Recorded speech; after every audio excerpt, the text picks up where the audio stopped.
Hello everyone. In this video, I will show you how to use Tamara payment in Noon. Start by opening your web browser and go to the Noon website. Make sure you are signed into your account. Now begin browsing for the items you want to purchase. You can use the search bar or explore categories. When you find a product you like, click on it to view the details.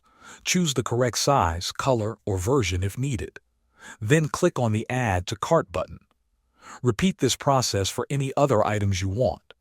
Once you are done shopping, look for the cart icon, usually at the top of the page.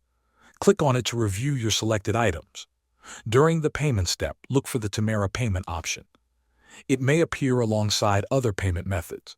Click on the Tamara option to continue. You will now see available installment plans. Select the plan that works best for you.